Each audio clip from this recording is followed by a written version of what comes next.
There are no mistakes, just happy little accidents. That's what my parents said I was. Anyone that has ever tried drawing hands before will tell you that drawing hands is difficult. This is because drawing hands is difficult. I had someone make the claim that drawing hands never gets easier, and that piqued my interest, because it better not be true. I'm a firm believer in practice. I think most people can do anything if they just train for it. I take comfort in knowing that I could, in theory, do anything. So the notion that there is something practice-proof threatens my entire way of life. I figured there's only one way to find out if drawing hands is really so hard. I'm gonna draw 1,000 hands. Get a fistful of hands. Spoiler alert. You must be thinking, oh, his sketchbook is pink and flowery. It must have been the last thing on the shelf, and that's why he's got it. No, I chose this. It represents my soul. Artificial. So the sketchbook has 80 pages. If I do 1 page a day, 13 hands a page, then when I filled this thing up, it should be with over 1,000 hands. I started this on the 1st of April. You know, at the time, I didn't think this was too bad. It's pretty bad. That's supposed to be a thumb. One of the biggest challenges early on was, believe it or not, just coming up with hand poses. This will vary from person to person. I found it oddly draining. So a big goal for me was just finding a consistent stream of hand poses so I could focus on the important stuff. Just typing hand poses into image search was what I used at first, but that had issues. These side angles were really hard to get in the beginning, because it's just, you know, where's that clear line? It's not a flat thing, it's, you know, it's round. So where do you pick? How do you decide where one part, yeah, you see, even talking about it's difficult. You know, it's funny is how you can kind of remember being in particular, like this one, hand on a shoulder, specifically remember making the decision to be like, oh, I could actually draw them interacting with stuff. That didn't continue. This is like the last time I did that. Oh yeah, I mean, I'll say this now. The things I've learned about drawing 2 hands together is just don't. This was supposed to be a perspective thing. And, some of these I don't think look too horrible. I can't remember if I was using a reference for those or not. I don't think I was.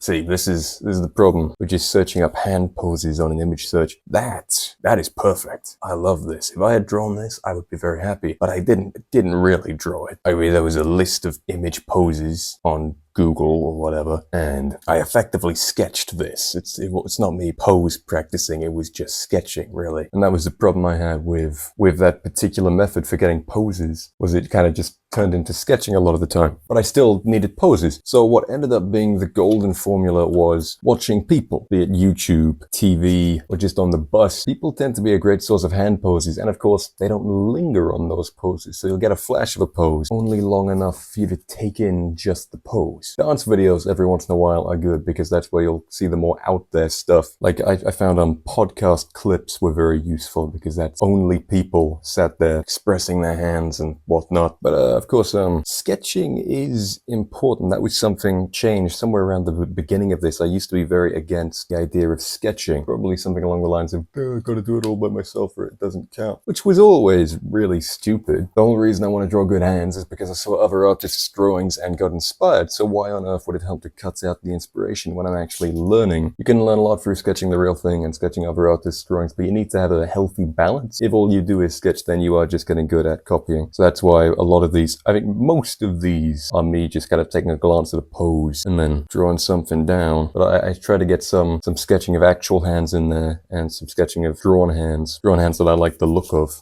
Oh, that broke after the challenge, which I guess is the best possible time for it to break. Oh, some of these aren't terrible. Am I sketching there? I might be sketching there. Ooh, maybe I'm not. I did have to get good at some point. We're halfway now. Oh, perspective, right, yeah. No, I got very into drawing fingers pointed directly at you. That's very hard to do. And so I reached the point where I tried to do as many of those as I could stomach, just so I could hopefully crack the code. Right, okay. So somewhere around this point, I kind of had an epiphany. That being, hands are not fun to look at, which is maybe a weird thing to say. I certainly hope not. I try to keep things usual. What I'm getting at is that I've never found the figure of a real life hand pleasing. I've never found that somebody's hands were particularly expressive or conveyed the kind of person they were. I've never thought hands looked good. There are hand models out there, people whose livelihood revolves around having nice hands. And you see their hands and you go, yeah,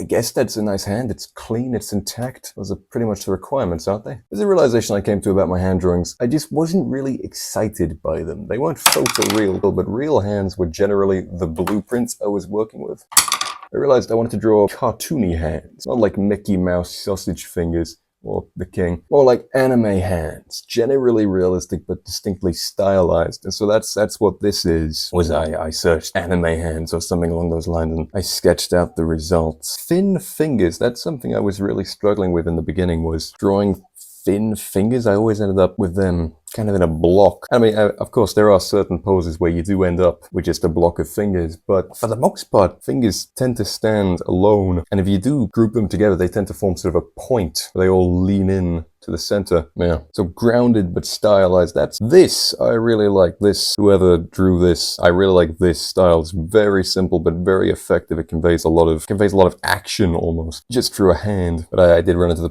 problem that it was very hard to find hands that looked like that. Exactly. I couldn't really. More perspective. It's kind of a Dr. Zeus-esque hand. That's something the Grinch would have, right? Kind of a flipper. 50, not halfway. 40 was halfway. I added the forearm there. That was me trying to imitate that style. This was something I was really married to for quite a long time, was this idea of the top of either finger kind of curving in. And I think I do still do that, but definitely not to such an extreme degree. I mean, I don't think that's too bad. Is that me? Or this is the problem with doing any copying at all, is that you end up wondering if the good ones are actually your own. I think that's mine. That's quite nice. I'd be happy if that was mine. Some of these definitely look, oh no, that's maybe a bit too, no, but this was another thing I did, was these sort of peak-esque, whatever you call these points. Did I mention that I'm not very good with hand anatomy? That's not bad. That's not bad. And I think that's me too. Ooh, there's the stylization at its strongest. All these crooked looking fingers. I was in a rush for these ones. That wasn't. I was going out of my way to maybe be a bit experimental. Yeah, that's me again, I think. Nah, yeah, that's me for sure. I aspire to draw so well that I have to question if it's even my own work, which might be happening right now. Yeah, that's lots more perspective practice. This really tripped me up in the beginning, was specifically this part of the hand, not just trying to get it from a side angle, but in my attempt to stylize the hands, I really didn't like that it was rounded. I didn't want anything rounded in my hands at all. I wanted this sort of, all these lines to kind of go in and then come out again. I wanted anti-curvy hands. You know, I wouldn't say I ever like abandoned this style, but I think I did eventually reach this point where it felt less forced, like still distinctly stylized, but just natural at the same time, which that is what I wanted to achieve. Oh, see, I wouldn't do that today. That's...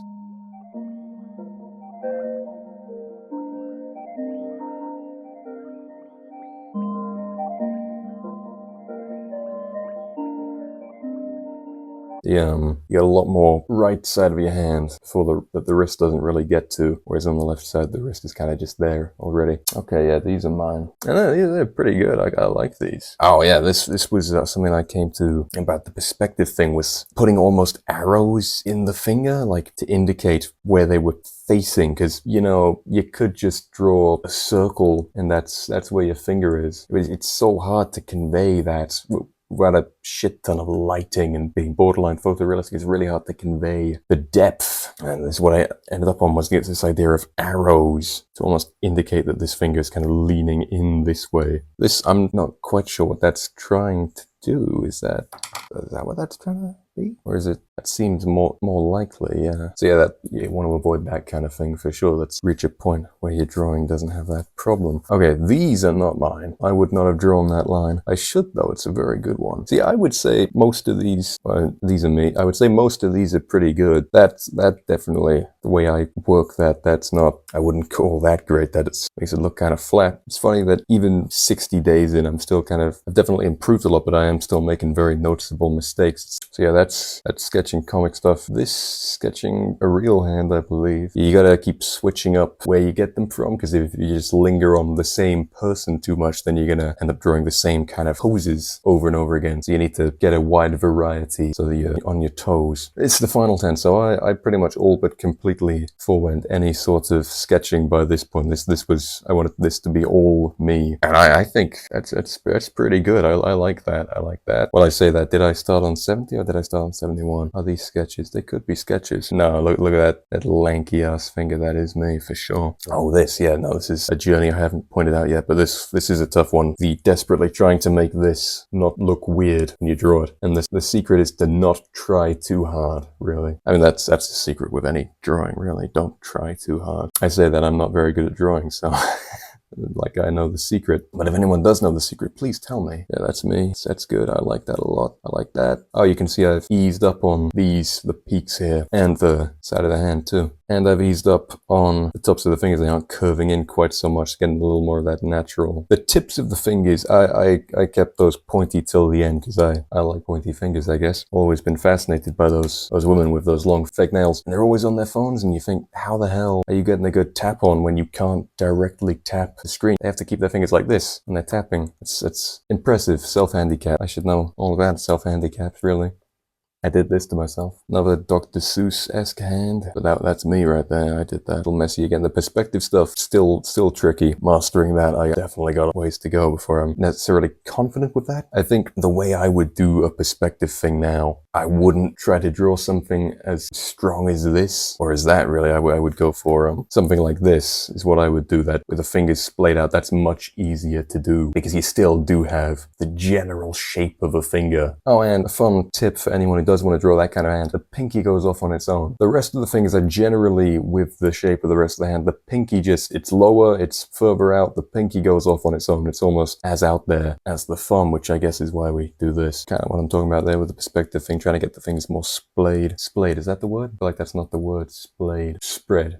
Get the fingers more spread. You splay a dog? Is that splay, thrust, or spread things, especially limbs or fingers? No, okay, that's perfect. You see what I did? I second guessed myself there, and I was completely right. Why did I think that had something to do with a dog? I don't even want to Google that part. Oh, this. Now, I struggled quite a bit with the carpals, those bones there, because I used to draw just a single line, and I never liked the way that looked, but I really wanted to draw them, and this is what I eventually settled on, was basically just one line and then another, putting an emphasis on the space in between. And I mean, for whatever reason, it's about as lazy, but I like the look of that one a lot more. And also, try not to do all of them unless you're doing something that I guess would entail that. Normally, just the middle one. I think I draw them more than it's necessary, but I like them for whatever reason, so I wanted to include them. Yeah, I don't know, that's not terrible. I think I got a little too caught up in trying to show space in a closed hand. Really, when you're doing a fist, it is okay to just have them all clamped together like that, because that is how it looks, really, even if it is a little more lax. More lax, that's the guy that protected trees.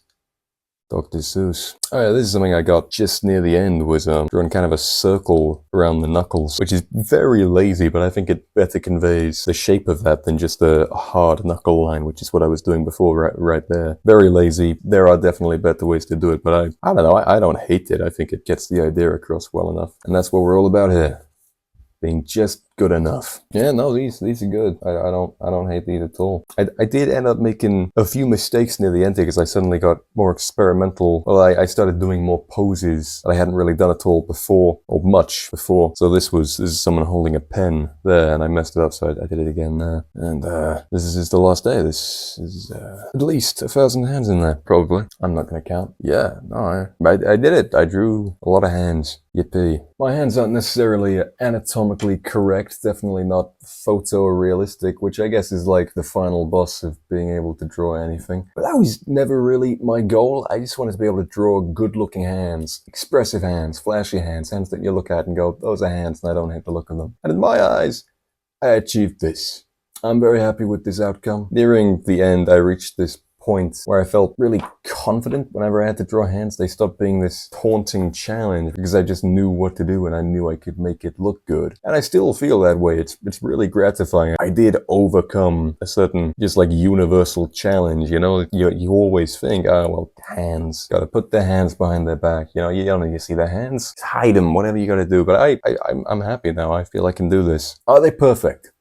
Yes. No, absolutely not. You can see in these last few pages that I messed up a few because I tried poses that I'd barely drawn before. If I did 1,000 more hands, I'm sure I could greatly improve again. Throughout all of this, I think that if I had been studying the anatomy and lighting of hands simultaneously, then my hands would look even better by now. Definitely not perfect, definitely not at the end necessarily, but I got the shape down. I know the steps, it is ingrained into my brain, and obviously that is the hard part. That is the thing that somehow manages to evade our monkey brains, even though we see the things all the goddamn time. So learning all the rest of it, I'm confident I could do it. I got the hard part down. I'm not going to, that sounds like not fun to me.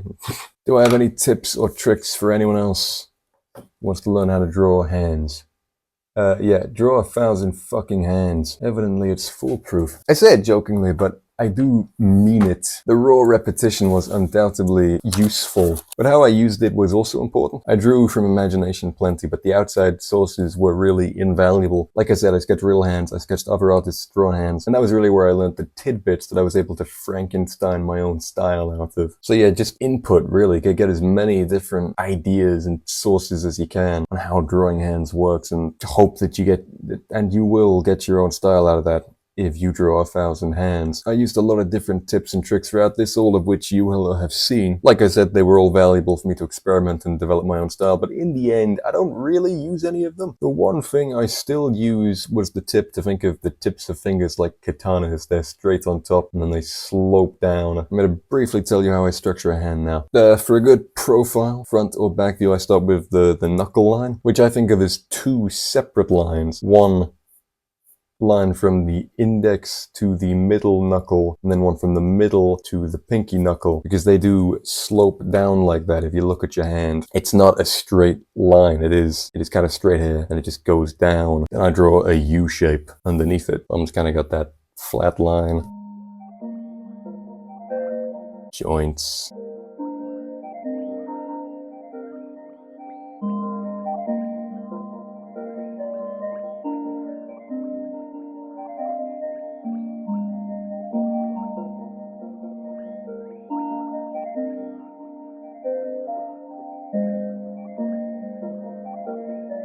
The shape of fingers was certainly something I struggled with to begin with. Like I said, there is pretty much always space between them. Make sure they're widest at the bottom. Oh, I've drawn this the wrong way around. I put the thumb on the wrong side from how I'd structured it. That's fine, we can live with that. There are no mistakes, just happy little accidents. That's what my parents said I was.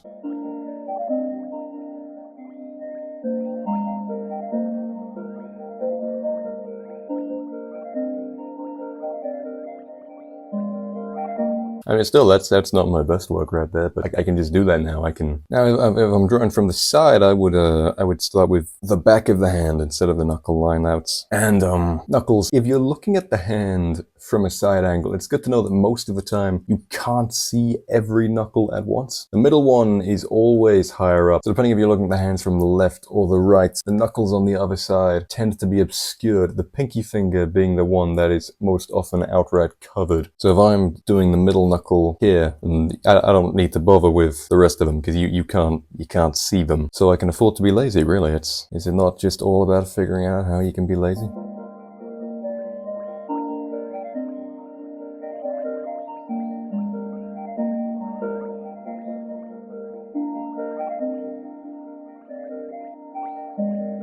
Oh, and how the fingers sort of merge into the rest of the hand. I don't even know how to explain that. That was just something practice where I felt I could do it without having it look utterly terrible.